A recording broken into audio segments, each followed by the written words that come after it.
सरकारी स्कूल के प्रिंसिपल ने पैगंबर मोहम्मद साहब पर निबंध लिखने को कहा तो पहुंच गए श्री राम सेना के एक्टिविस्ट। कतर के लेखक ने दिया रिएक्शन। कर्नाटक के गडक जिले के एक सरकारी स्कूल के प्रिंसिपल को मंगलवार को दक्षिणपंथी संगठन श्री राम सेना के कार्यकर्ताओं ने कथित तौर पर तब पीटा जब उन्होंने छात्रों से पैगंबर मोहम्मद साहब पर एक निबंध लिखने के लिए कहा।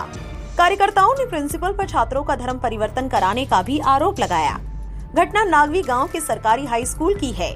कार्यकर्ताओं ने स्कूल में घुसकर प्रिंसिपल अब्दुल मुनफ्फर बीजापुर को पीटा, जिससे स्कूल के बाकी लोग हैरान रह गए। अब्दुल के मुताबिक हर महीने कम से कम 1 या 2 इवेंट होते हैं जहां हम प्रतियोगिताएं आयोजित करते हैं। हमने पूर्व में भी कनक दास, पुरंदर दास और अन्य व्यक्तित्वों पर कार्यक्रम और निबंध प्रतियोगिताएं आयोजित की है।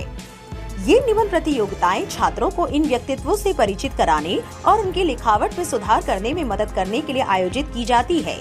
द इंडियन एक्सप्रेस से बात करते हुए श्री राम सेना के राजू खानक पनवर ने कहा कि वो प्रिंसिपल से सवाल करने गए थे क्योंकि निबंध प्रतियोगिता केवल पैगंबर मोहम्मद साहब पर थी।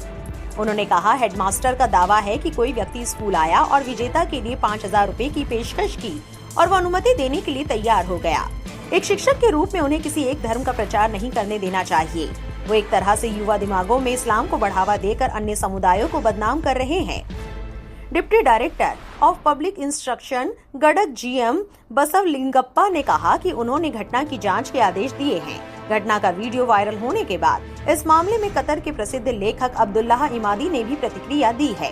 कतर के लेखक अब्दुल्लाह इमादी ने वीडियो पोस्ट करके लिखा, भारत में एक पब्लिक स्कूल के प्रिंसिपल को दक्षिणपंथी श्री राम संगठन के कार्यकर्ताओं ने कथित रूप से पीटा क्योंकि प्रिंसिपल ने छात्रों से पैगंबर मोहम्मद साहब पर एक लेख लिखने को कहा था। कार्यकर्ताओं ने इस्लाम को बढ़ावा देने का भी आरोप लगाया है। यही है नया भारत जहां अल्पसंख्यकों के लिए जगह नहीं।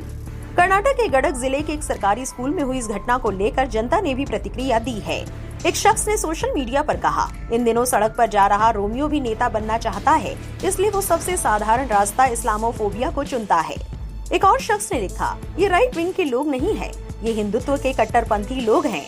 एक और शख्स ने इस संबंध में कहा, स्कूल के छात्रों को मोहम्मद साहब के बारे में आर्टिकल लिखने की क्या जरूरत है? अगर आपको लिखवाना ही है तो मदरसों में लिखवाइए, स्कूल में क्यों? एक ट्विटर यूजर ने कतर के लेखक को जवाब देते हुए कहा, वो किसी मदरसे की प्रिंसिपल नहीं है। भारत भगवान राम की भूमि है, भारत भगवान श्री कृष्ण की भूमि है, ठीक वैसे ही जैसे सऊदी अरब पैगंबर मोहम्मद साहब की भूमि है। कर्नाटक के सरकारी स्कूल में हुई इस घटना को आप कैसे देखते हैं? हमें कमेंट बॉक्स में अपनी राय जरूर दें। हमारे चैनल को सब्सक्राइब करें, बेल आइकन बटन जरूर प्रेस करें ताकि देश प्रदेश से जुड़ी हर वायरल न्यूज आप तक सबसे पहले पहुंच सके।